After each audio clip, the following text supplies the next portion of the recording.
En esta segunda parte vamos a hablar de una herramienta de gran utilidad para los proyectos de extensión rural, el mapa de actores.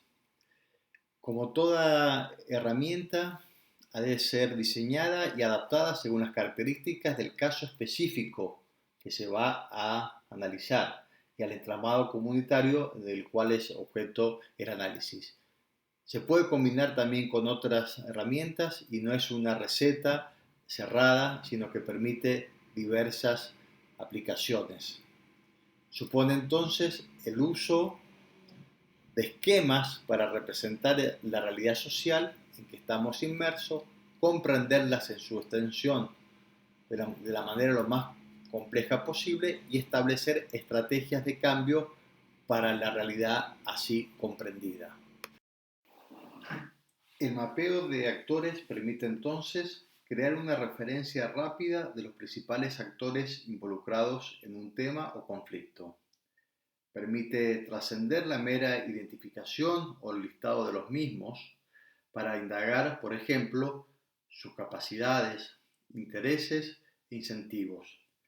También facilita distinguir áreas de acuerdo y desacuerdo, clarificando los canales de influencia entre ellos, identificando el esquema general de alianzas y coaliciones y los espacios de poder de los cuales participa.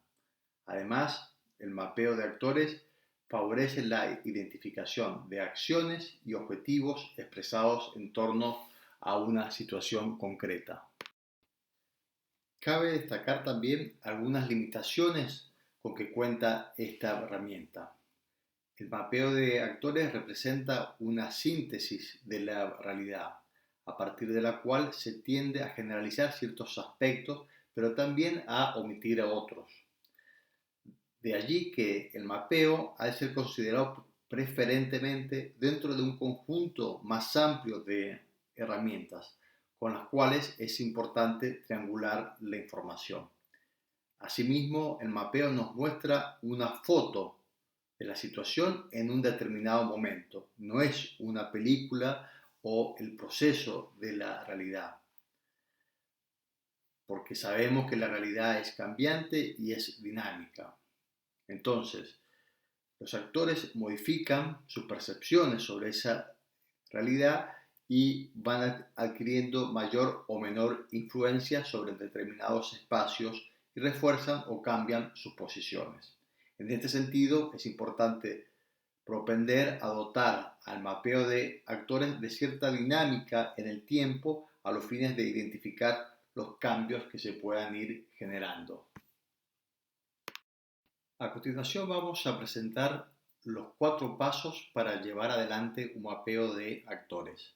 El primer paso es clarificar cuál es el objetivo o los objetivos del mapeo. El segundo va a ser definir cuáles son las variables a considerar y diseñar el esquema metodológico correspondiente. El tercer paso es recabar la información propiamente dicho. Y el cuarto y último paso es el análisis del mapeo de los actores y la elaboración de la estrategia de intervención. El primer paso para desarrollar un mapeo de actores es clarificar bien el o los objetivos del mismo. Dado que existen múltiples formas de mapear una situación en particular, es importante tener claridad sobre qué información queremos obtener de dicho mapeo y con qué fin. Recordemos que un mapeo es un medio para otro fin, no es el fin en sí mismo. En esta línea, la información que recopilemos debe ser funcional a una estrategia posterior de vinculación entre los actores en el territorio o a la situación mapeada.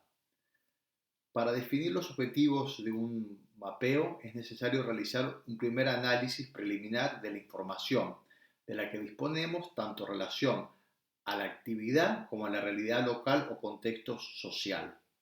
Algunas cuestiones que deberían de ser considerados en este análisis son identificar eventuales obstáculos o resistencias y adhesiones a la actividad o proyecto en cuestión, revisar los antecedentes de la región, localidad, comunidad, es decir, del territorio, poder pensar posibles escenarios futuros, tanto negativos como positivos, a partir de las variables que puedan incidir en este escenario.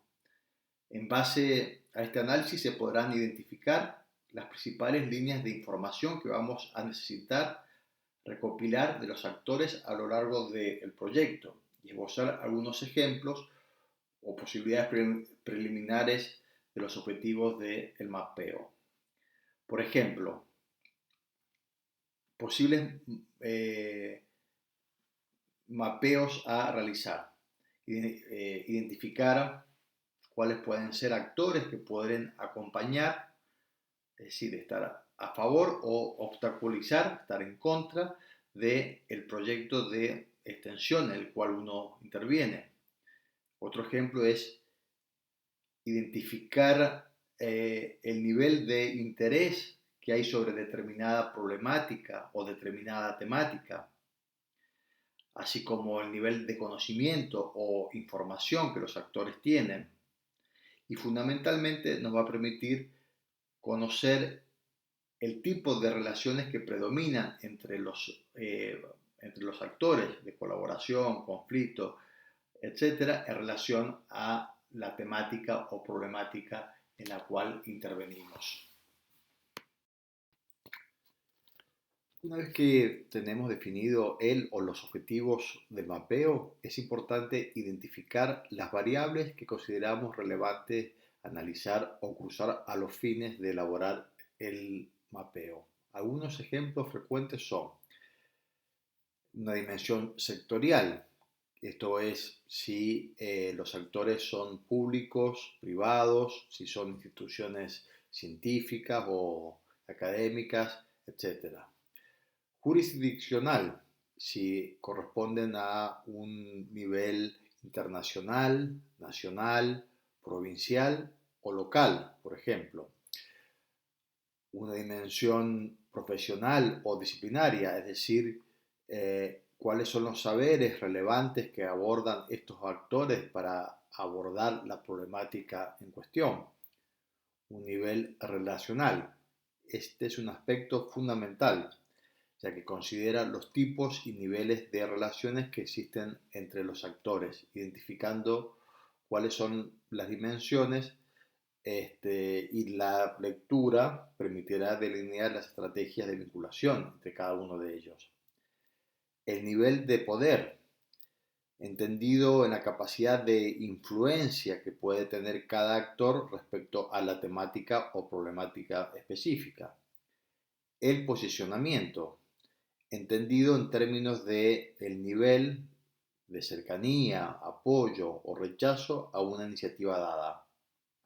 Y por último, aspectos generales como, por ejemplo, el género, si es joven, adulto o viejo, si es urbano o rural, la localización, etc.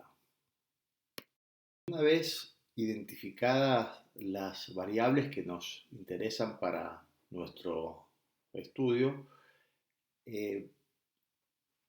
ubicamos las referencias gráficas que nos van a permitir posteriormente graficarlas en el mapeo. Acá le dejamos algunas como muestra.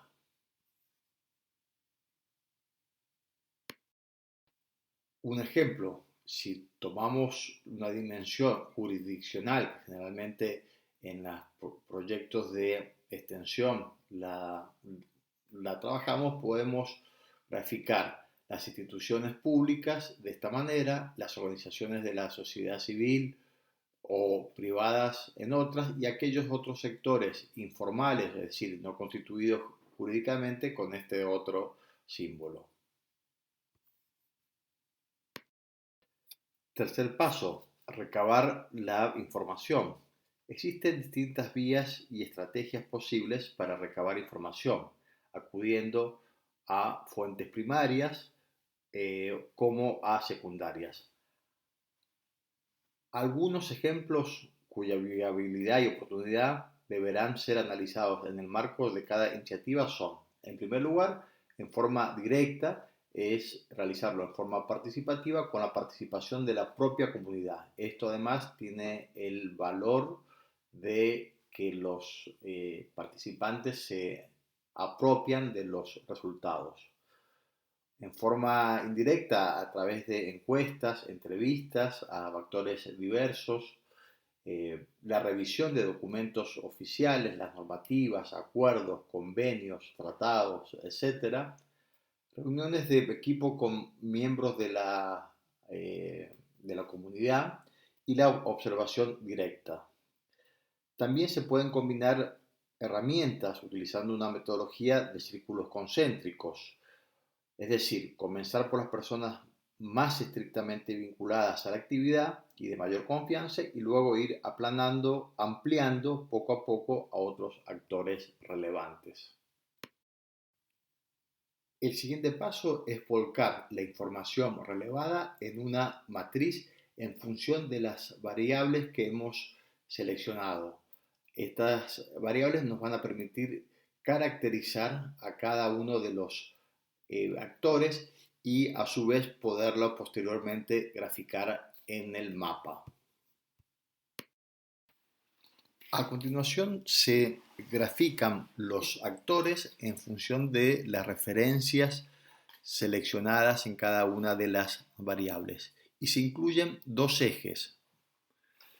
En el eje vertical, el nivel de poder del actor en cuestión, más arriba es más alto el poder, y en el eje horizontal el nivel de apoyo en relación a la problemática o temática seleccionada.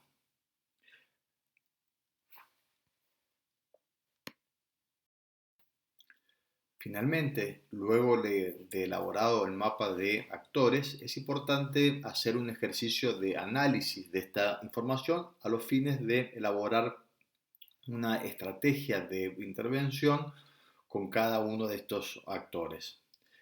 El análisis del mapa de actores estará supeditado a las variables que hayamos seleccionado previamente. Algunos de los elementos que se podrán analizar en términos generales pueden ser la viabilidad de un proyecto en función del nivel de apoyo o rechazo, visibilizar cuáles son las tendencias o las polarizaciones en relación a los conflictos, identificar las relaciones dominantes que hay en el territorio, clarificar dónde aparecen los principales conflictos o rupturas en el entramado de las relaciones sociales, identificar actores más proclives al diálogo y a la negociación y actores más radicalizados en su posicionamiento, identificar a los actores más débiles o vulnerables y identificar posibilidades de construcción de coaliciones o alianzas que ayuden a construir una estrategia de negociación para desescalar los conflictos. Bien, con esto finalizamos la presentación. Le agradezco el tiempo y por supuesto queda abierta las consultas que puedan realizarla a través de el foro. Muchas gracias por su atención.